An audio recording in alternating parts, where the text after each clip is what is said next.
চট্টগ্রাম বন্দরে শতাধিক ড্রামে কোকেন চালান জব্দের ২ মামলার বিচার কাজ ৯ বছরেও শেষ হয়নি। এর মধ্যে ফের সক্রিয় হয়েছে কোকেন চোরাচালানকারীরা। সম্প্রতি চট্টগ্রাম শাহ আমানত বিমানবন্দরে প্রায় ৪ কেজি কোকেন সহ বাহামার এক নাগরিক আটক হয়। চট্টগ্রাম থেকে একে আজেদের প্রতিবেদন জানাচ্ছেন পিন্টু হাজং।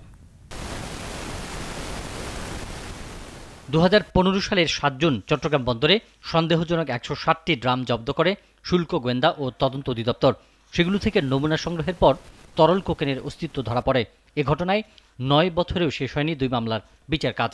জামিন নিয়ে পলাতক মামলার প্রধান আসামি নূর মোহাম্মদ সহ ৯ জন। আবারও সক্রিয় হয়ে উঠেছে কোকেন চোরা কারবারিরা। সম্প্রতি চট্টগ্রাম শাহ আমানত আন্তর্জাতিক বিমানবন্দর থেকে প্রায় ৪ কেজি কোকেন সহ এক বাহামার নাগরিককে আটক করা হয়। তার নাম মিসেস স্টাসিয়া শান্তেরুলি।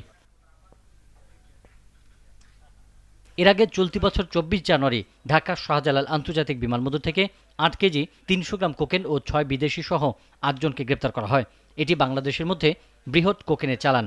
এটা আমাদের একটা বড় সাকসেস, কারণ আমি তো জানলাম যে চট্টগ্রামে এত বড় প্রায় ৩ কেজি ৯০০ গ্রাম ৪ কেজির মতো কোকেন, এত বড় কোকেন উদ্ধার এই চট্টগ্রামে কখনো হয়নি।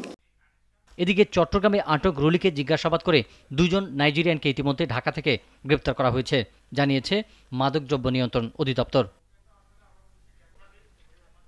পিন্টু হাজং, নাগরিক। ওয়ালটন এয়ার কন্ডিশনার এক্সচেঞ্জ অফারে স্প্লিট এসিতে ২৩,০০০ টাকা পর্যন্ত নিশ্চিত ছাড়।